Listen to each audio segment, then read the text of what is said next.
یہ کون لوگ ہیں جو روشنی پہ ہیں معمور؟ دیے بجھائے ہیں کتنے نئے جلائے نہیں۔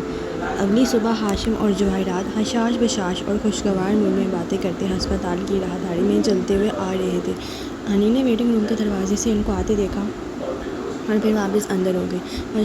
ہاشم نے بھی اسے دیکھ لیا تھا، تبھی جواہرات سے کہا، آپ ٹھہریں، میں آتا ہوں۔ وہ وہیں کھڑی ہو گئی اور ہاشم متلاشی نظروں سے دیکھتا آگے بڑھتا آیا، یہاں تک کہ ویٹنگ روم کے سامنے آ رکا۔ اندر کرسی پہ حنین بیٹھی نظر آ رہی تھی، گھٹنے ملائے، سر جھکا کر وینان نظروں سے اپنے ہاتھوں کو دیکھتی۔ وہ بالکل شل تھی۔ علیشہ پچھلی رات کی فلائٹ سے واپس جا چکی تھی اور حنین غالباً ابھی تک شوق میں تھی۔ حنین بیٹا، آپ ٹھیک ہو؟ وہ نرمی سے پوچھتا 2 قدم اندر آیا۔ حنین نے چہرہ اٹھا کر خالی خالی آنکھوں سے اسے دیکھا۔ آئی ایم سو سوری، مجھے پہلے پتہ ہوتا کہ وہ تمہاری دوست ہے تو میں تمہیں خبردار کر دیتا، مگر پریشان نہ ہو، وہ اب تمہیں ہرگز تنگ نہیں کرے گی۔ تسلی دیتے ہوئے وہ مزید آگے آیا۔ حنین بس آنکھوں میں خاموشی لیے اسے دیکھتی رہی۔ وہ ایسی ہی لڑکی ہمیں کافی عرصے سے تنگ کر رہی ہے۔ یقین کرو ڈیڈ اس کو اتنے پیسے دے چکے ہیں مگر اس کا دل نہیں بھرتا۔ وہ محبت لینے ہمارے پاس آتی تو ہم اسے اپنے ساتھ رکھ لیتے، مگر وہ ہمیشہ پیسوں کے لیے آتی ہے۔ حنین بس اسے دیکھے گئی چپ چاپ۔ اگر وہ دوبارہ تمہیں کوئی نقصان دینے کی کوشش کرے تم سب سے پہلے مجھے بتاؤ گی، میں اسے سنبھال لوں گا، اوکے بیٹا؟ وہ اسے ہمدردی سے بتاتا جا رہا تھا۔ حنین اسی طرح اسے دیکھے گئی یہاں تک کہ ہاشم چپ ہو گیا۔ تبھی جواہرات وہاں آتی دکھائی دی۔ ہاشم نے مسکرا کر ماں کو دیکھا اور پھر گردن پھیر کر حنا سے بولا، یہ بات ہم دونوں کے درمیان رہے گی، اوکے؟ جواہرات اب قریب آ چکی تھی، اس نے کچھ نہیں سنا تھا، بس ہاشم کو سوالیہ نظروں سے دیکھا۔ آؤ، زمر انتظار کری ہوگی، آپ جائیں، میں نے کل مل لیا تھا، بس اسے کہے گا کہ اپنا فون مجھے بھجوا دے، پولیس ریکارڈ کے لیے دوبارہ سے چاہیے۔ وہ دونوں باتیں کرتے کرتے باہر جانے کو پلٹے کہ کیا آپ کو معلوم ہے مسز کاردار کہ آپ کے شوہر کی دوسری بیٹی کل یہاں تھی؟ ہاشم ایک جھٹکے سے مڑا اور بے یقینی سے حنین کو دیکھا جو تیز نظروں سے اسے گھورتی اٹھ کر ان دونوں کے مقابل آ کھڑی ہوئی، سینے پر بازو لپیٹے اور تیکھے انداز میں جواہرات کو مخاطب کیا، کیا آپ کو معلوم ہے کہ کل ہاشم بھائی نے اسے یہاں سے نکالا تھا؟ میں نے کھڑکی سے دیکھا تھا، وہ روتے ہوئے جا رہی تھی۔ ہاشم کی معلومات میں اضافہ کیا۔ جواہرات کے تاثرات نہیں بدلے، وہ سرد سا مسکراتی رہی۔ ہاشم نے پریشانی اور غصے سے حنین کو دیکھا اور پھر ماں کو۔ حنین، یہ کیا طریقہ ہے میری ماں سے بات کرنے کا؟ مجھے سب پتہ ہے بچے۔ جواہرات نے مسکرا کر اس کا گال تھپ تھپایا، ایک کٹیلی نظر ہاشم پہ ڈالی اور باہر نکل گئی۔ وہ بے حد تیش سے اس کی طرف گھوما۔ یہ کیا تھا؟ مگر وہ بے خوف اور تندئی سے اسے دیکھ رہی تھی۔ اگر آپ کو بھول گیا تھا تو یاد کروا دوں ہاشم بھائی کہ میں زمر یوسف کی بھتیجی ہوں، حنین یوسف، اور میں بھی معاف نہیں کرتی، اور میں بالکل بھی سعدی بھائی جیسے لوگوں میں شامل نہیں ہوں جو آپ کی اچھی لکس اور اچھے مینرز کی وجہ سے آپ سے متاثر رہتے ہیں۔ مجھے آپ پہلے بھی ناپسند تھے اور کل جو آپ نے کیا اس کے بعد تو میں آپ کو زیادہ ناپسند کرنے لگی ہوں۔ چبا چبا کر بولتی اس کی آواز اونچی ہونے لگی۔ ہاشم غصہ ضبط کیے لب میچر کھڑا رہا۔ آپ نے مجھے استعمال کیا، اپنا اور علیشہ کا جو بھی جھگڑا تھا اس میں سے اپنا مقصد نکالنے کے لیے۔ آپ کو پتہ تھا وہ میری دوست ہے، مگر آپ نے اس وقت نہیں بتایا جب اسے لانے کو مجھے اندر بھیجا تھا۔ میں سعدی بھائی نہیں ہوں جو آپ کی ہر بات کو صحیح سمجھ لوں گی۔ پھر انگلی اٹھا کر اس نے آنکھیں ڈالے تندئی سے وارننگ کی، آئندہ مجھے کبھی استعمال کرنے کی کوشش کی آپ نے تو میں اس سے بھی برا کر سکتی ہوں، کیونکہ مجھے اور آپ ابھی جانتے نہیں ہیں۔ گھور کر اسے دیکھتی وہ ساتھ سے نکل کر آگے بڑھ گئی اور ہاشم جب سے گہرے سانس لیتا وہیں کھڑا کھولتا رہا۔ کچھ دیر تک تو اسے یقین نہیں آیا یہ کیسے ہو سکتا ہے، وہ شوق کے عالم میں نہیں بیٹھی تھی کیا، وہ غصے میں بیٹھی تھی؟ پھر تیزی سے اس نے فون نکالا۔ خاور نے پہلی گھنٹی پہ کال اٹھا لی۔ یس سر، کیا علیشہ کا دوبارہ رابطہ ہوا سعدیہ کی بہن سے؟ نہیں سر، میں مانیٹر کر رہا ہوں، علیشہ کے کسی میسج کا جواب نہیں دے رہی۔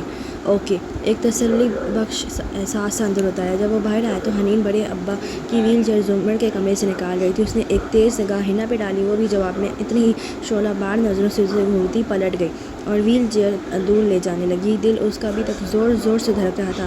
کیا اس نے رات سے سوچے کہ سارے پوائنٹس کہہ دیے نا، کچھ رہ تو نہیں گیا؟ آئے تھے مجھے استعمال کرنے۔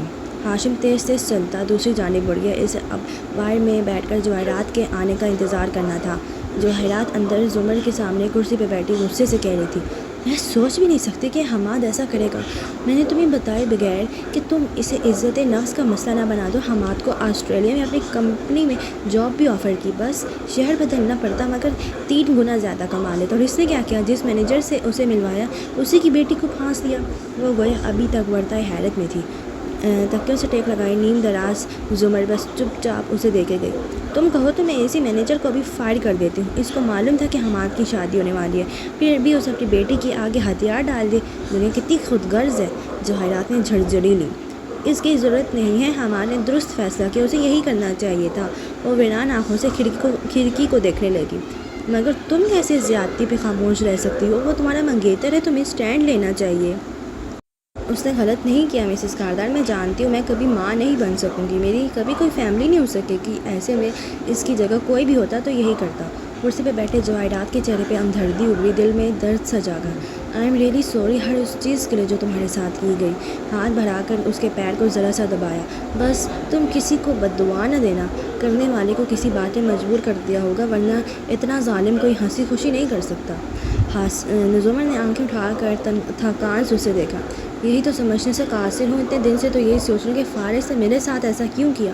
نہ کوئی دشمنی تھی، نہ پرانا بغض، میں تو اس کی ٹیچر تھی، میں نے کتنے کام کر کے دیتا تھا، پھر ایک دم وہ کیسے بدل گیا۔ جواہرات کی آنکھوں میں چھائی ہمدردی غائب ہوئی، اس کی جگہ بے چینی نے لے لی، اس کے پاؤں سے ہاتھ ہٹا لیا۔ ہو سکتا ہے کوئی پرانا عناد ہو، کوئی رشتے وغیرہ کا چکر۔ وہ احتیاط سے لفظ ادا کر رہی تھی، زمر کی حمایت کسی قیمت پہ نہیں کھونی تھی۔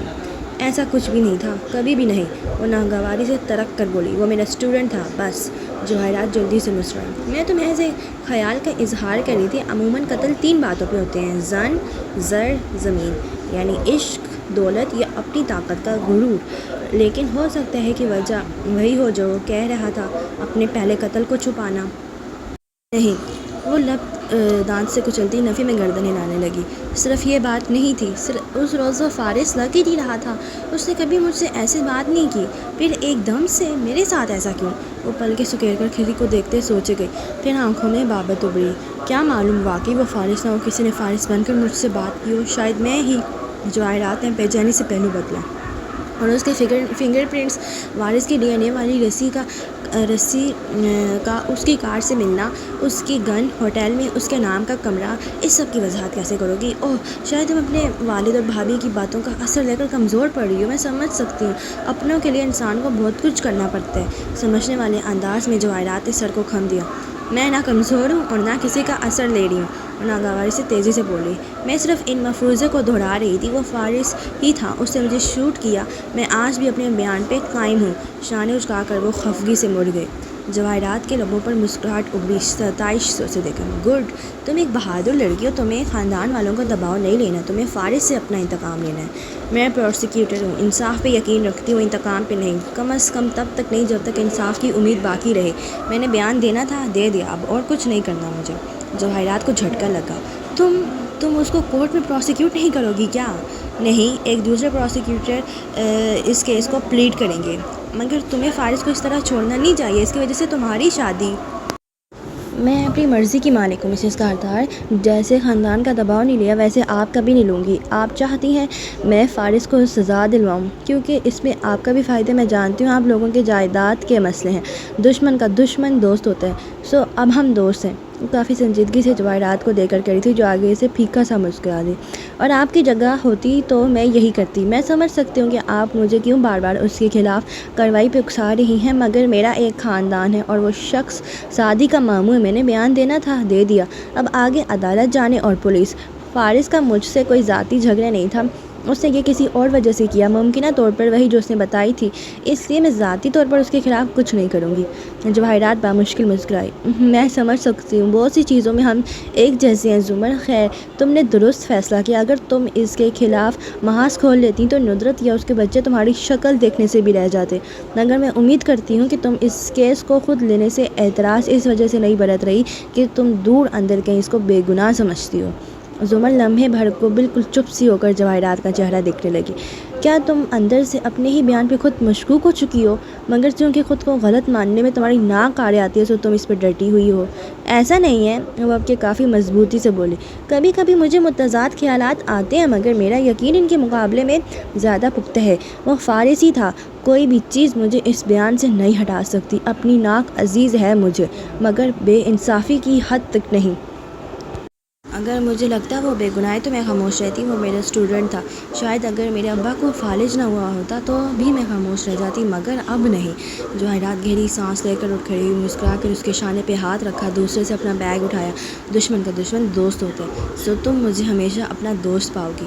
زمر نے سر اس بات میں ہلایا۔ جواہرات بیگ کندھے پہ لٹکاتی باہر نکل گئی۔ دروازہ بند ہوا تو زمر کے تاثرات بدلے۔ اسپاٹ چہرے پہ بے پناہ کرب امڈ آیا۔ اس نے مٹھی ہونٹوں پہ رکھی، آنکھیں بند کر کے ضبط کرنا چاہا، مگر آنسو امڈ آ رہے تھے۔ وہ خبر جس پہ وہ سارا وقت ضبط کر کے بیٹھی رہی، وہ پھر سے تماچے کی طرح آن لگی۔ حماد کی شادی ہو رہی تھی، حماد کہیں اور شادی کر رہا تھا۔ یہ سہنا اتنا آسان نہیں تھا جتنا اس نے ابھی جواہرات کے سامنے ظاہر کیا تھا۔ گردن جھکائے، ہاتھ ہونٹوں پہ دبا کر رکھے، وہ مسلسل بند آنکھوں سے آنسو روکنے کی کوشش کر رہی تھی۔ تبھی دروازہ بجے۔ زمر نے تیزی سے چہرہ کھڑکی کی طرف پھیر دیا اور آنکھوں سے انگلی کے کنارے جلدی جلدی خشک کرنے لگی۔ ذرا کھنکار کر رندی آواز کا گیلا پن دبانا چاہا اور بولی، آ جائیے۔ دروازہ کھلنے کی آواز آئی۔ حنین بڑے ابا کی ویل چیئر اندر لا رہی تھی۔ زمر رخ موڑے سائڈ ٹیبل پہ کچھ تلاشنے لگی، ساتھ بار بار پلکیں چپکا کر ان کا گلابی پن دور کرنے کی کوشش کر رہی تھی۔ کیا تم سرجری کے لیے تیار ہو؟ پشت سے ابا کی آواز آئی۔ وہ جی کہتی سنجیدگی سے سیدھی ہوئی، آنکھیں اب ہلکی گلابی تھیں۔ حنین خاموشی سے بڑے ابا کی کرسی کے عقب میں کھڑی رہی۔ تم ٹھیک ہو جاؤ گی، انہوں نے نم آنکھوں سے مسکرا کر اسے تسلی دینا چاہی۔ وہ پھیکا سا مسکرائی۔ مجھے پتہ ہے۔ پھر قدرے بے چینی سے بند دروازے کو دیکھا۔ سعدی کہاں ہے؟ اسے بھی بلا لیں۔ بڑے ابا کی مسکراہٹ سمٹی، اس کی ذرا گیلی آنکھوں کو غور سے دیکھا اور پھر اسے چھلکتی بے تابی کو لب کھولے مگر بند کر دیے۔ وہ آ جائے تو میں اس کے سامنے حنین کو بتا دوں گی کہ میں تمہارے ماموں کے خلاف کیس نہیں لڑوں گی، نہ اس کے کیس کو فالو کروں گی۔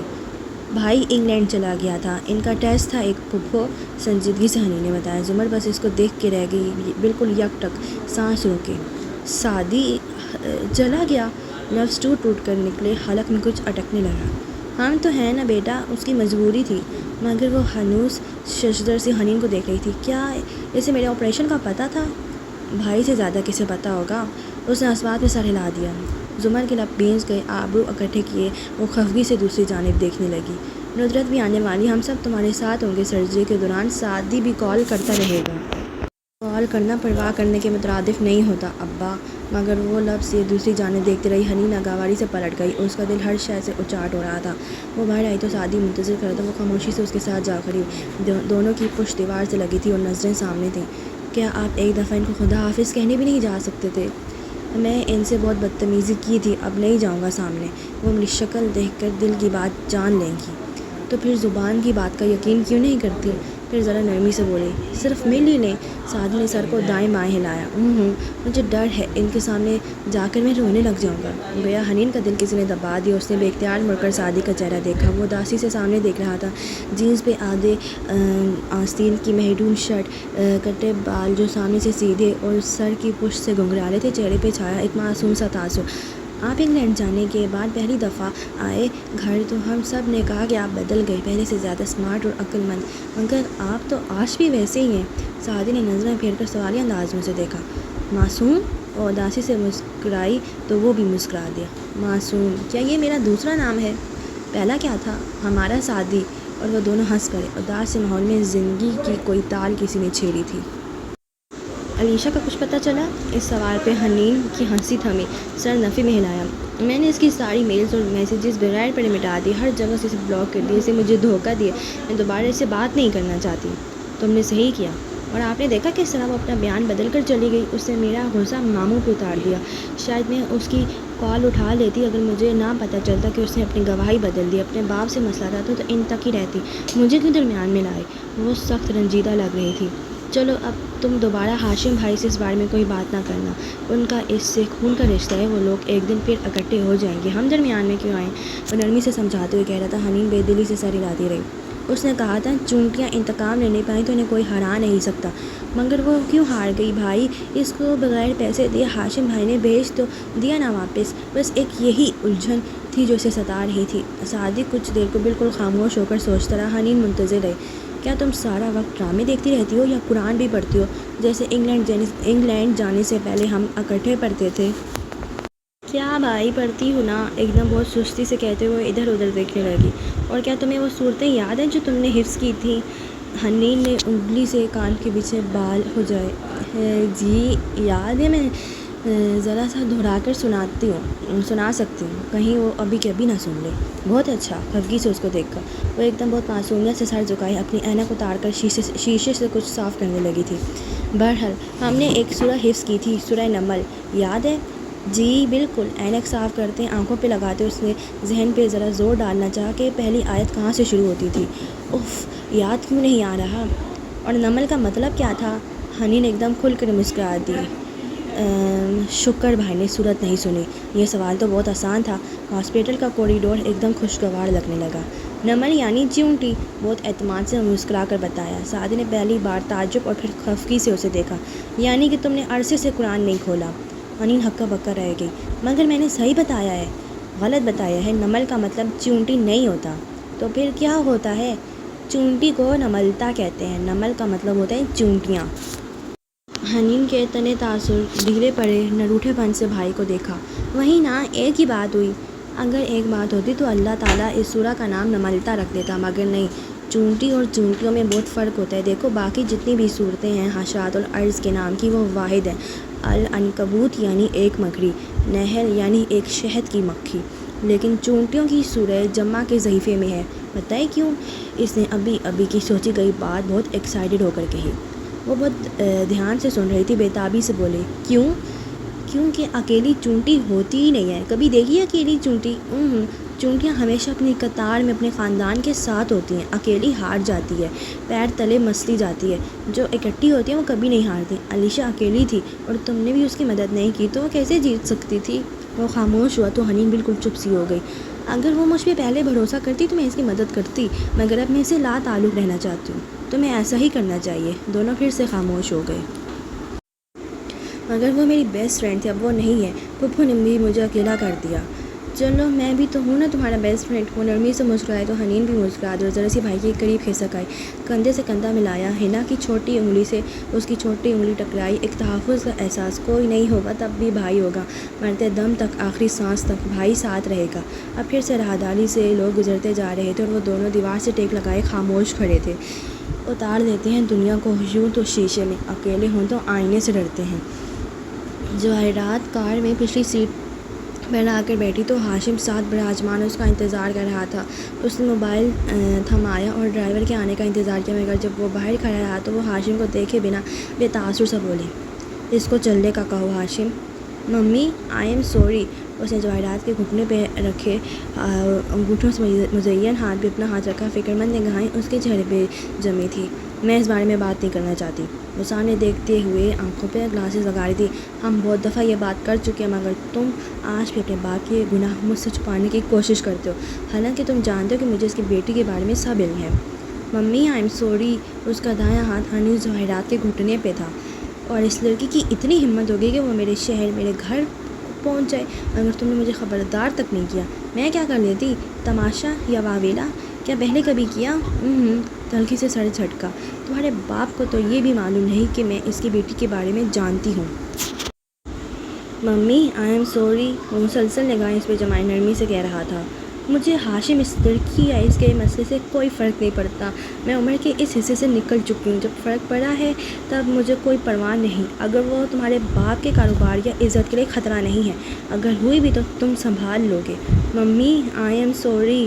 وہ زیادہ نرمی اور آہستہ سے بولا۔ جواہرات نے ایک ہاتھ سے گلاسز اوپر چڑھائے اور آنکھیں گھما کر اسے خفگی اور دکھ کے ملے جلے تاثر سے دیکھا۔ تم نے مجھے کیوں نہیں بتایا کہ وہ ادھر آئی ہوئی ہے؟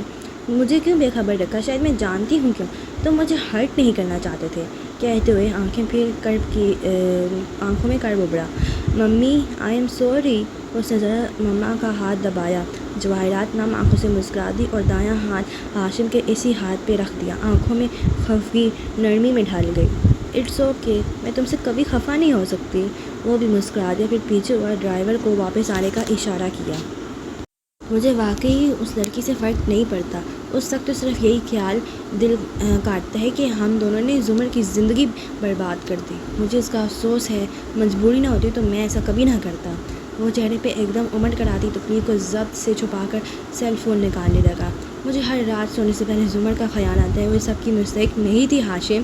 خیر، اگر آپ کبھی عدالت میں اس کے مقابلے پہ ڈیفینس اٹارنی کے طور پہ پیش ہوتی تو اپنی اس رائے پہ نظر ثانی ضرور کر لیتی۔ وہ بظاہر بشاشت سے کہتا مسکرا دیا۔ ڈرائیور دروازہ کھول رہا تھا۔ جواہرات نے گلاسز پھر سے آنکھوں پہ گرائے اور پرسکون سے ہو کر ٹیک لگا لی۔ اب ساری دنیا اپنی مرضی کے رنگ میں نظر آ رہی تھی، ظلم پر سہمی ہوئی، دکھ سے مگر دہکی ہوئی۔ ایسی آنکھوں ہی سے طوفان اٹھا کرتے ہیں۔ 2 ماہ بعد بڑے ابا کے لاؤنج کم ڈرائنگ روم میں دوپہر کے کھانے کی خوشبو پھیلی تھی۔ صداقت، جو موجودہ دن سے 4 سال قبل کافی دبلا پتلا اور کم عمر سے لگتا تھا، تازہ روٹی لا کر ہاٹ پاٹ میں رکھ رہا تھا۔ سربراہی کرسی کی جگہ بڑے ابا ویل چیئر پر براجمان تھے اور گائے بگائے دائیں ہاتھ پہلی کرسی پہ سر جھکا کر لقمہ توڑتی زمر کو دیکھتے تھے۔ کچھ کہنے کے لیے لب کھولتے پھر خاموش ہو جاتے۔ اس کے آپریشن کو 2 ماہ بیت چکے تھے اور اس کی رنگت تب سے ہی اتنی زرد رہتی تھی۔ دفتر میز پہ رکھا زمر کا موبائل تھر تھرایا۔ اس نے آہستہ سے سر اٹھا کر اسے دیکھا۔ سعدی انگلینڈ موبائل کالنگ لکھا آ رہا تھا۔ بڑے ابا نے اسکرین نہیں پڑھی، اس کا چہرہ پڑھا اور کالر آئی ڈی جان لی۔ وہ بے تاثر نگاہوں سے موبائل کو دیکھتی رہی اور پھر دوبارہ لقمے توڑنے لگی۔ ان کو بے چینی ہوئی۔ فون بج رہا ہے، میں کھانا کھا رہی ہوں۔ لقمہ منہ میں رکھ کر سر جھکائے اگلا توڑنے لگی۔ فون خاموش ہو گیا۔ ذرا سا وقفہ اور پھر بجنے لگا۔ زمر نے پانی کا گھونٹ بھرا اور موبائل اٹھا کر کان سے لگا لیا۔ ہیلو، السلام علیکم زمر۔ وہ رکا، منہ میں کچھ ہونے کے باعث آواز ذرا فرق لگی تھی۔ زمر بول رہی ہے نا؟ جی، زمر پھپھو بول رہی ہوں، سنجیدگی سے کہتی۔ فون کان سے لگائے وہ پانی گھونٹ گھونٹ پی رہی تھی۔ بھوری آنکھیں میز پہ رکھے گلدان پہ جمی تھیں، چہرہ زرد اور نقاہت زدہ لگتا تھا۔ بڑے ابا بس بے چینی سے اس کو دیکھے گئے۔ اوکے، کیسی ہیں آپ زمر؟ وہ صبح سویرے کی نیلے اندھیرے میں ڈوبی سڑک پہ واک کرتے ہوئے موبائل کان سے لگائے کافی لگاؤ اور اشتیاق سے پوچھ رہا تھا۔ ٹھیک ہوں، تم کیسے ہو؟ میں بالکل ٹھیک۔ آپ کی درد کیسی ہے؟ وہ سر کنارے ایک جگہ کھڑا ہو گیا، کمر پہ ہاتھ رکھ کر کچھ محسوس کرنا چاہا۔ درد نہیں ہے، یا پھر اب احساس نہیں ہوتا؟ وہ گلاس رکھ کر روٹی کا نوالا توڑنے لگی۔ نہیں، اتنی جلدی تو درد کم نہیں ہوتا، وہ بے اختیار بول اٹھا۔ ابھی تو بہت کچھ وقت لگے گا نا زخم بھرنے میں، بہت سے کام آپ نہیں کر سکتی ہوں گی۔ سامنے تیز تیز بھاگ کر جاگنگ کرتے ایک لڑکی کو دیکھ کر وہ بے ساختہ سے بولا۔ اور آپ کیسی ہیں؟ اس کے سرخ خشک رویے پہ وہ بس اتنا پوچھ سکا۔ پہلی جیسی ہوں، ابھی کھانا کھا رہی تھی۔ اوہ ہاں، آپ کی تو دوپہر ہوگی۔ بڑے ابا جلدی کھانا کھا لیتے ہیں نا؟ وہ خفیف سانسا۔ زمر خاموشی سے نوالا منہ میں رکھ رہی تھی۔ سعدی چپ ہو کے پھر دوبارہ کوشش کی۔ میں آج مال جا رہا تھا دوست کے ساتھ، کچھ چاہیے آپ کو؟ صرف سکون، اور وہ ادھر سے نہیں ملتا۔ وہ پھر چپ ہو گیا، مرجھا گیا، آہستہ سے بولا۔ چلیں آپ کھانا کھائیں، میں فون رکھتا ہوں۔ زمر قدرے وقفے سے اضافہ کیا۔ زمر پھپھو۔ تب احساس ہوا کہ بات کے آغاز میں اس نے یاد کیوں کرایا تھا۔ 21 سال زمر تھی، اب وہ پھپھو بن گئی تھی۔ بھتیجے نے فون رکھ دیا۔ زمر نے بھی موبائل میز پہ رکھ دیا۔ اس سے کیوں ناراض ہو؟ وہ غور سے اسے دیکھنے لگے۔ میں اس سے ناراض نہیں ہوں، وہ میرا بچہ ہے، بچوں سے کون مقابلہ کرتا ہے؟ پھر اس کو یہ کیوں کہا کہ زمر پھپھو بول رہی ہوں؟ اوکے، آپ ہمارا کھانا حرام کرنا چاہتے ہیں تو ایسے ہی صحیح۔ پلیٹ پڑے ہٹائی اور سر اٹھا کر سنجیدگی سے ان کو دیکھا۔ وہ اس وقت کہاں تھا جب میں بیمار تھی؟ میرا آپریشن تھا ابا، ہماد نے منگنی توڑ دی تھی۔ ایک اجنبی عورت مجھے گردہ دے سکتی ہے، مگر وہ سعدی جس کو میں نے انگلی پکڑ کر چلنا سکھایا تھا، وہ ایک دن بھی میرے لیے نہیں رک سکا۔ وہ میرے پاس کیوں نہیں تھا اس وقت جب مجھے اس کی ضرورت تھی؟ یہ تب کیوں نہیں کہا جب اس نے فون کیا تھا؟ اس نے گہری سانس لے کر سر جھٹکا، بولی کچھ نہیں۔ تمہیں اصل بات پہ غصہ اس بات پہ کہ سعدی نے تمہارے مقابلے میں فارس کا یقین کیا، اور اس نام پہ اس کی آنکھوں میں سرخی آ گئی۔ اگر آپ بھول گئے تو میں آپ کو یاد کروا دوں کہ فارس کا نام میرے سامنے مت لیا کریں۔ اس نے مجھ پہ گولی چلائی، اس نے میری زندگی برباد کر دی، اور اب بھی وہ آپ کو معصوم لگتا ہے؟ زور سے ناپکن پڑے ہٹایا۔ تو پھر تم اس کے خلاف کیس کو خود کیوں نہیں لیتی؟ اگر اتنا یقین ہے تو میں اس کے مجرم ہونے گا، کیونکہ میں تکلیف میں اور اس تکلیف کو بڑھانا نہیں چاہتی۔ بیان دے دیا، گواہی بھی دوں گی، مگر آگے سرکار جانے اور فارس غازی۔ تلخی سے گویا پھٹے دل سے کہتی ہوئی اس نے آخر میں بہت دکھ سے ابا کو دیکھا۔ اور کیونکہ میں اچھی طرح سمجھتی ہوں کہ ندرت بھابھی یہ آپریشن کے دن سے آج تک مجھ سے ملنے نہیں آئیں، مجھے بار بار جھوٹا کہلوائے جانے کا شوق نہیں ہے۔ موبائل اور پرس اٹھائے اور بڑبڑاتی اٹھ کھڑی ہوئی۔ بابا جی ساری عمر کہتے رہے کہ وہ نہیں رکھتا تعلق، تو میں کیوں رکھوں؟ سوچ سوچ کر ایک دن ہم تنہا ہو جائیں گے۔ میں تنہا ہو چکی ہوں۔ تھینک یو ابا۔ کاغذات سمیٹے، پرس کندھے پہ لٹکایا اور کرسی پیچھے دیکھ لی۔ انہوں نے قدرے حیرت سے اسے دیکھا۔ اب کہاں جا رہی ہو؟ سعدی کی فیس جمع کروانی ہے۔ اور وہ ایک دم لاجواب سے ہو کر اسے دیکھنے لگے۔ مگر تم تو اس پہ غصہ تھی زمر؟ کیا مطلب؟ ہاں مجھے اس پہ غصہ ہے، لیکن آپ نے کیا سمجھا تھا میں اس کی فیس جمع کروانا چھوڑ دوں گی؟ او ابا، کڑھا کر ناگواری سے ان کو دیکھا، وہ بچہ ہے میں نہیں، اور چیزیں لیے باہر نکل گئی۔ بڑے ابا نے ایک نظر ادھورے کھانے پہ ڈالی، یہ اگلے 4 سال تک کے اکثر ادھورے رہ جانے والے کھانوں کا آغاز تھا۔ کار میں بیٹھنے تک اس نے 1-2 مزید کال سنی جو آفس سے تھیں، اس کے بعد وہ ڈرائیونگ سیٹ پہ بیٹھی لب کاٹتے ہوئے پرسوچ نظروں سے سامنے دیکھتی رہی، چہرے پہ الجھن تھی۔ یہ کیسے ہو سکتا ہے؟ ہاشم کو کیسے ملے میرے گواہ کی معلومات؟ اچنبھے سے وہ بڑبڑائی۔ کچھ دیر بیٹھی سوچتے رہے، پھر ایک دم چمکی، بے اختیار موبائل کو دیکھا، چہرے پہ تعجب ابھرا، پھر غصہ۔ ہاشم کا نمبر ملا کر فون کان سے لگایا، لب سختی سے بینچ رکھے۔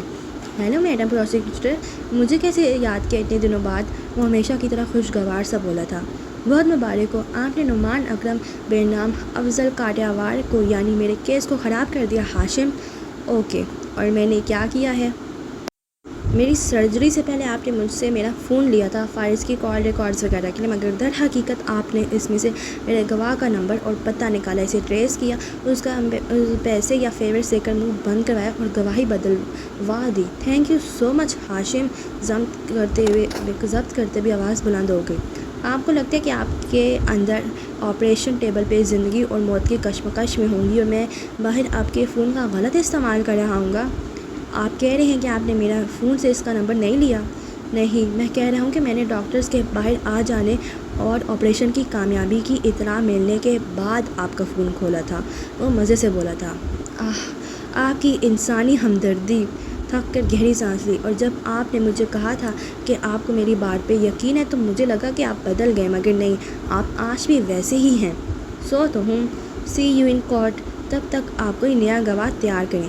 محظوظ سا کہتے ہوئے اس نے کال بند کی اور زمر نے اف کر کے جھرجری لی۔ ابھی فون رکھ رہی تھی کہ دوبارہ بج اٹھا۔ نمبر دیکھ کر زمر کے ابرو تن گئے، ناگواری سے اس نے کال اٹھائی۔ جی ایڈوکیٹ محمود۔ میڈم آپ سے میرا جواب نام ہے۔ اپنے کلائنٹ فارز غازی سے کہیے کہ بار بار مجھ سے ملاقات کے لیے اصرار نہ کیا کرے۔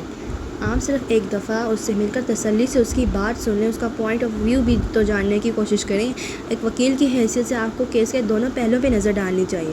شاید آپ بھول رہے ہیں کہ میں اس کیس کی وکیل نہیں ہوں، نہ پروسیکیوٹر نہ ڈیفینڈر۔ میں اس کیس کی وکٹم ہوں، اور وکٹم کے لیے کوئی دوسری سائڈ نہیں ہوتی۔ اوکے، لیکن ایک دفعہ اس کی بات سننے میں کیا حرج ہے؟ اور نرمی سے سمجھانے لگے۔ زمر نے بات کاٹ دی۔ میں ضرور سنتی، اگر وہ کہتا کہ کسی نے اس سے گن پوائنٹ پہ کال کروائی ہے، میں تب اس کو بے گناہ بھی تصور کر لیتی، مگر جب وہ سرے سے ہر چیز سے انکار کر رہا ہے، جب وہ مجھے جھوٹا کہہ رہے تو میں کیوں سنوں؟ مگر ایک وکیل کی حیثیت سے کیا وکیل کی رٹ لگا رہے ہیں آپ؟ جب ایک وکیل کی حیثیت سے اس کی منت کی تھی کہ اس کا کیس لڑوں گی اور وہ مجھے نہ مارے، تب اس نے سنی تھی میری بات؟ آئندہ مجھے فون مت کیجیے گا۔ اور تھک سے کال کاٹ دی۔ نفس اداس ہے یارو، صبح سے کچھ تو کہو، کہیں تو پہلے خدا آج ذکر یار جھکے۔ جیل کے اس کمرے میں بچھی میز کے ایک طرف فارس تھا اور دوسری طرف حنین اور ندرت۔ وہ خاموشی سے بیٹھا تھا، پہلے والا غصہ اکڑ سب ندار تھا اور وہ اس کے برعکس کافی ڈھیلا لگ رہا تھا۔ یہاں مت آیا کریں، وہ بھی حنا کو لے کر۔ کتنی دفعہ بتاؤں، یہ کوئی ماحول ہے آنے والا؟ اس نے خفگی سے ندرت کو مخاطب کیا، مگر انداز میں تھکان تھی۔ زادی واپس جا چکا ہے، شوہر میرا مر چکا ہے، دوسرا بھائی بھی قتل ہو چکا ہے، اور کیا کروں؟ ندرت روحانسی ہو گئی۔ امی، آپ یہ میلو ڈرامہ کافی دیر سے کر رہی ہیں، اب بس کر دیں، اچڑ کر بولی تو دونوں نے بے اختیار اسے دیکھا۔ اتنی دیر سے سن رہی ہوں میں یہ باتیں، بس کر دیں آپ دونوں۔ اور امی، کر لی نا آپ نے جو باتیں کرنی تھیں، اب باہر انتظار کریں، مجھے ماموں سے اکیلے میں بات کرنی ہے۔ تمیز نام کی چیز میری اولاد کو چھو کر نہیں گزری، تم گھر پہنچو، میں بتاتی ہوں۔ آنکھ کا کنارہ صاف کرتی ندرت اس کو سخت سنا کر چلی گئی تو وہ اثر لیے بنا سنجیدگی سے فارس کی طرف گھومی، دوپٹہ سر پہ لیے اینک لگائے وہ خفا نظر آ رہی تھی۔ کیا آپ کی پھپھو سے بات ہوئی؟ نہیں، وہ ملنا نہیں چاہتی۔ وہ میز پر رکھے دونوں ہاتھوں کو دیکھنے لگا۔ حنین اس کو دیکھتے رہے یہاں تک کہ پرانا منظر آنکھوں کے سامنے سے گزرا۔ چھوٹی حنین خفا اور خاموش سی باغیچے کے کونے میں بیٹھی تھی اور فارس اس کے سامنے پنجوں کے بل بیٹھا پوچھ رہا تھا، اور پھر امی نے تمہیں ڈانٹا؟ صرف ڈانٹا؟ وہ تب سے مجھے ڈانٹ رہی ہیں جب سے میں نے گملہ دھوڑا ہے، میرا دل کر رہا ہے میں مر جاؤں۔ اس عمر میں اسے مرنے کی بڑی فینٹیسی ہوتی تھی۔ اور کیا دل چاہ رہا ہے تمہارا؟ یہ کہ میں جنت میں چلے جاؤں، وہاں میرا بڑا سا گھر ہو۔ اور وہ نرمی سے پوچھتا جا رہا تھا اور وہ بتاتی جا رہی تھی۔ کیا دیکھ رہی ہو؟ اس کی آواز پہ ہنا چونکہ وہ تھکان سے اسے دیکھ رہا تھا۔ کیوں نہیں کہتے جو کہنا چاہتے ہیں؟ کب تک اپنی فیلنگز اور سوچ کو اندر دبا کر رکھیں گے؟ آپ کو پپو پہ غصہ ہے نا تو کہہ دیں، جو بھی ہے اندر نکال دیں۔ ہاں مجھے غصہ ہے اس پر، اس نے ایک دفعہ بھی نہیں سوچا کہ میں تلخی سے کہتے کہتے اڑکا کہ میں کس تکلیف میں ہوں۔ جو مری ہے وہ میری بیوی تھی اور مجھے وہ بہت پیاری تھی، بجائے اس کے کہ وہ ہمارے ساتھ کھڑی ہوتی اور میری بیوی کے قاتلوں تک پہنچنے میں ہماری مدد کرتی، وہ مجھ پہ الزام لگا رہی ہے۔ مٹھیاں بھینچ کر کہتے اس نے سر جھٹکا۔ اور تمہیں پتہ ہے جیل کیسی ہوتی ہے؟ تاریک اور خالی۔ اور وہ سکون سے پوچھنے لگی۔ فارغ سے گہری سانس اور پھر سے اپنے ہاتھوں کو دیکھنے لگا۔ اور جب رات ہوتی ہے اور بتیاں بجھا دی جاتی ہیں تب میں سلاخوں کے ساتھ بیٹھ جاتا ہوں اس حصے میں جہاں روشنی کی کرن صبح سے پہلے گرتی ہو۔ اس اندھیرے میں سب سے زیادہ زرتاشا یاد آتی ہے۔ اس کو اندھیرے سے ڈر لگتا تھا۔ وہ رات کو سوتے وقت بھی ڈریسنگ روم اور ٹیرس کی بتیاں جلا دیتی تھی۔ کہتے ہوئے وہ رکا اور اب اس کا سر جھکا تھا اور کونیاں میز پہ رکھی تھی، دونوں ہاتھوں سے پیشانی مسلتا۔ حنین بس اسے دیکھے گئی اور اس نے سر اٹھایا، تھکاوٹ سے چور آنکھوں سے بائی جانب دیوار کو دیکھنے لگا۔ کچھ یاد آیا، چہرے پہ اداس سی مسکراہٹ ابھری۔ حنین نے عرصے بعد فارغ کو مسکراتے دیکھا تھا۔ وہ بہت پیاری تھی نا؟ جب شادی ہوئی مجھے پسند نہیں تھی، وہ اممیچور، بچکانہ اور بے وقوف لگتی تھی، مگر ایک دفعہ میں بیمار ہوا تو وہ فجر تک جاگی رہی۔ ہاں بتی اس نے رات بجھا دی تھی، ساری بتیاں، کہیں میں ڈسٹرب نہ ہوں۔ اس دن سے وہ مجھے اچھی لگنے لگی تھی۔ حنین، جب پولیس مجھ سے پوچھ گچھ کرنے آ رہی تھی تب بھی وہ میرے ساتھ تھی، اسے یقین تھا میں نے کچھ غلط نہیں کیا۔ اور میں زمر سے مل کر اسے یہ پوچھنا چاہتا ہوں کہ زرتاشا کو وہاں کس نے بلایا تھا، اور یہ کہ اس نے آخری باتیں کیا کہی تھی؟ ریسٹورنٹ والے کہتے ہیں وہ دونوں کافی دیر وہاں بیٹھی باتیں کرتی رہی تھی۔ CCTV فوٹیج میں صرف اس لیے نکلوانا چاہتا تھا کہ دیکھ سکوں وہ ناراض تو نہیں لگ رہی تھی۔ میں کال پہ اسے ٹھیک سے بات نہیں کر سکا تھا۔ مگر اس نے تلخی سے سر جھٹکا۔ مگر وہ ہر فوٹیج جو میرے لیے ضروری تھی وہ غائب ہے۔ نہ صرف ریسٹورنٹ کی فوٹیج بلکہ وارث ماموں کے قتل کی رات ہوٹل انٹری اور ایگزٹ کی فوٹیجز بھی غائب ہیں۔ فائرنگ والے دن اتفاق سے اسی فلور کے کیمرے خراب تھے۔ کمرہ بھی آپ کے نام تھا۔ جو ریسیپشنسٹ اس وقت ڈیسک پہ تھی جب اس کے کمرے کی چابی لی گئی وہ بھی غائب ہے۔ آپ کو بری طرح پھنسایا گیا ماموں اس سب میں، وہ ہتھیلیاں پہ چہرہ گرائے اداسی سے کہہ رہی تھی۔ مگر زمر ان تمام واقعات کو کیوں نہیں دیکھتی؟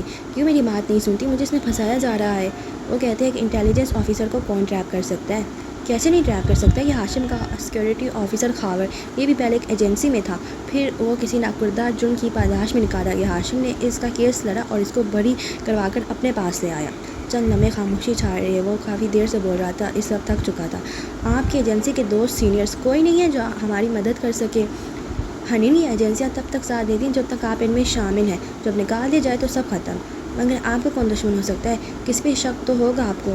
دشمن تو بہت ہیں، کتنے کیسز دیکھے یاد بھی نہیں، مگر یہ میرے دشمن نے نہیں کیا، یہ وارث کے قتل کو کور کرنے کے لیے کیا گیا ہے۔ اور وہ کہتے کہتے رک گیا، آنکھوں میں چبھن سی ابھری اور حنین نے بغور اس کو دیکھا۔ مجھے ہاشم پہ شک ہے۔ اوہ، حنا گہری سانس لے کر پیچھے ہوئی۔ مجھے معلوم ہے جو آپ نے بھائی سے کہا اور ہاشم بھائی نے سن لیا وغیرہ وغیرہ، ویسے آئیڈیا برا نہیں ہے اور آپ کی جگہ یہاں ہاشم بھائی کو دیکھ کر مجھے بہت خوشی ہوتی۔ اس نے مسکرا کر آنکھیں جیسے بند کر کے مزہ لیا۔ مگر ابھی آپ نے کہا کہ یہ سب کرنے والا آپ کا نہیں وارث ماموں کا دشمن ہے، تو ہاشم بھائی کی ان سے کیا دشمنی؟ اور وہ ویسے تو وہ قاتل لگتے تو نہیں ہیں۔ میں یہ نہیں کہہ رہا کہ ہاشم نے قتل کروایا، مگر اس سب میں وہ مجھے پھنسا سکتا ہے۔ سب سے بڑی بات، میری کار میں جو بھی ڈالا گیا سو ڈالا گیا، مگر جس صبح میں اور تم علیشا کے ہوٹل گئے تب پیچھے سے میرے گھر کی بیسمنٹ سے میری گن چرائی گئی۔ نہ کوئی لاک ٹوٹا نہ دروازہ۔ اتنے گارڈ، سیکیورٹی چیک پوائنٹس اور CCTV کیمروں کے ہوتے ہوئے بھی کوئی کیسے میرے گھر میں داخل ہو سکتا ہے اگر ہاشم اس کی مدد نہ کرے تو؟ خیر، جھول تو ہر سیکیورٹی سسٹم میں ہوتے ہیں۔ جب لوگ پینٹاگون پہنچ سکتے ہیں تو کارداز کا کسر کیا چیز ہے؟ حنین کو بات دل کو رکھتی ہوئی نہیں لگتی تھی۔ اور ہاشم کی بہن، وہ کیوں چلی گئی؟ بتایا تو تھا وہ میری وجہ سے گئی، میرے پہ غصہ جو تھا وہی نکالا اس نے۔ اور اگر اس کو ہاشم نے ذرا دھمکا کر بھیجا ہو تو؟ حنین، میں اس آدمی پہ اعتبار نہیں کرتا، وہ صبح اٹھتے وقت آنکھ کھولنے سے پہلے جھوٹ بولتا ہے۔ اب یہ مت کہنا وہ میرے لیے بہترین وکیل مقرر کر رہا ہے تو اس کا یہ مطلب ہے کہ وہ بہت مخلص ہے، تمہیں پتہ ہے؟ وہ بتاتے بتاتے رکا۔ کہہ دے، میں سن رہی ہوں، میں ہمیشہ سنوں گی۔ اداسی سے مسکرائی۔ فارغ نے سر اس بات میں ہلایا، انگلیاں آپس میں مسلتے ہوئے کہنے لگا، ہم چھوٹے تھے تو ماموں ہم سب کے لیے کھلونے لائے، ہاشم کو ٹوائے پستول دیا، مجھے ٹوائے رائفل۔ ہاشم میرے پاس آیا اور کہا، تمہاری رائفل تو بالکل اچھی نہیں، اگر میں تمہاری جگہ ہوتا تو ڈیڈ کو یہ واپس کر کے اسے بہتر لے لیتا۔ میں یہ سن کر فوراً گیا اور ماموں کو واپس کر دی۔ ماموں کو میرے رویے سے بہت افسوس ہوا، انہوں نے ایک اور کھلونا مجھے تھما دیا اور وہ رائفل کافی دکھ سے سامنے رکھ کے پوچھا، کیا کوئی یہ لے گا؟ ہاشم فوراً گیا اور بہت تابیداری سے وہ لے لی۔ بعد میں نے پوچھا کہ اگر خود لینے کا دل تھا تو مجھے وہ سب کیوں کہا؟ تو وہ بولا میں نے تو صبح سے تم سے کوئی بات بھی نہیں کی، اور آگے بڑھ گیا۔ اس دن میں اب ماموں کے دل سے اتر گیا اور ہاشم میرے دل سے۔ مگر ہم یہاں اسی گنز کی بات کریں، ماموں ہاشم بھائی بڑے ہوں گے کرپٹ اور جھوٹے بھی، مگر ان کے پاس یہ سب کرنے کی کوئی وجہ نہیں ہے۔ کوئی ایک بھی چیز آپ کے ماموں یا ان کے خاندان کو اس سب میں ملوث نہیں کرتی دکھائی دیتی۔ مجھے لگتا ہے اورنگزیب کردار کے اعلی الامکان آپ سے اظہار لا تعلقی کے باعث آپ ان سے ناراضگی کی وجہ سے ایسا سوچ رہے ہیں۔ شاید وہ پرسوچ نظروں سے در و دیوار کو دیکھتا نیم قائل ہو گیا، یا پھر اب بھی مشکوک تھا، اس کو خود نہیں معلوم تھا۔ ملاقات کا وقت ختم ہو چکا تھا۔ صدا دینے والے نے صدا لگائی تو وہ اٹھ کھڑی ہوئی۔ فارس نے نظریں اٹھا کر اسے دیکھا اور سطح چہرے کے ساتھ مسکرایا۔ تھینک یو اینا، دوسری دفعہ میری بات سننے کے لیے۔ اور پہلی دفعہ کب تھا؟ اینا کو یاد آیا، وارث ماموں کے قتل والی رات ہوٹل میں جب اس نے ذکر کیا تھا اس لونگ کا۔ میں ہمیشہ سنوں گی، چاہے پھپھو نہ بھی سنے۔ وہ رکی، ذرا ہچکچائی۔ جب آپ ان سے ملنا تو ان پہ غصہ نہ کرنا، وہ تکلیف سے گزرے ہیں، اور شاید ایسی تکلیف سے گزرنے کے بعد میں بھی یہی کرتی ہوں۔ یہی مسئلہ ہے، حنین کی صرف وہی تکلیف سے نہیں گزری۔ اپنا خیال رکھیے گا۔ سنو، وہ جا رہی تھی جب فارس سے پکارا، وہ بے اختیار موڑی۔ جی؟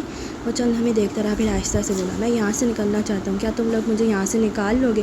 اور وہ دقت یہ کہتی اس کی آواز میں ڈھیروں بے بسی اور کرب درد آیا۔ حنین کو دھکا سا لگا، وہ بہت کچھ کہنا چاہ رہی تھی، مگر کاش میں نجومی ہوتی، کہا اور باہر نکل آئی۔ فارس نے سر دونوں ہاتھوں میں گرا دیا۔ وہ ایک سرنگ کے اندر کھڑا تھا جہاں دونوں طرف اندھیرا تھا اور دونوں طرف کا منہ بند تھا۔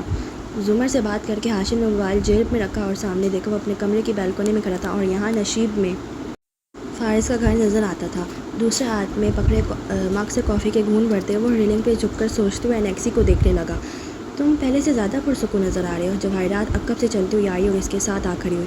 ہاشم نے بدستور نیچے دیکھتے ہوئے ذرا سے شانے جھکائے۔ مجھے کوئی خوف نہیں ہے، میرے ہاتھ صاف ہیں اور میرا خوف بڑھتا جا رہا ہے۔ یہ سارا ڈرامہ اگر کھل گیا تو کچھ نہیں ہوگا، صرف دو لوگ ہمارے لیے خطرہ بن سکتے ہیں، فارس اور زمر۔ اب دونوں مصروف ہیں۔ فارس کا وکیل کیس کو لمبا کرتا جائے گا، پیشی پہ پیشی، کمزور دفاع، اور اگلے 8-10 سال تو فارس جیل سے نہیں نکلنے والا۔ کہتے ہوئے رک کر گھونٹ بھرتا جواہرات مضطرب سے اس کو دیکھے جا رہی تھی۔ رہی زمر تو وہ اپنے علاج میں مصروف رہے گی، ہو سکتا ہے جلدی اس کی شادی ہو جائے تو وہ منظر سے بالکل آؤٹ ہو جائے۔ کافی ختم کر کے مگ پیچھے میز پہ دھرا اور ریلنگ سے ٹیک لگا کر سینے پہ بازو لپیٹے ماں کو مسکرا کر دیکھا۔ اور زرتاشا کا خاندان تو ویسے ہی فارس کو مجرم گردانتا ہے، کوئی بھی میرے پیچھے نہیں آنے والا۔ تم سعدی کو بھول رہے ہو۔ سعدی؟ وہ تو چھوٹا سا معصوم سا بچہ ہے، تو اس نے فارس کو مجھ پہ چھوڑ دیا ہے۔ 2 سال تک وہ پڑھائی کے لیے انگلینڈ رہے گا، پھر وہاں جاب کر لے گا، کیا پتہ فیملی بھی وہاں بلا لے۔ باہر جا کر کون واپس آتے ہے، اس کی کیا فکر کرنی۔ لاپرواہی سے آبرو اچکا کر وہ بولا تھا جیسے جواہرات کے ان وہموں پہ تعجب ہوا ہو۔ خدا کرے ایسا ہی ہو، اس نے بھی اچھی امید کرنی چاہیے۔ پھر دونوں ساتھ جا کھڑے ہوئے اور ویران انیکسی کو دیکھنے لگے۔ آج 4 سال بعد وہ انیکسی اتنی ویران نہیں تھی۔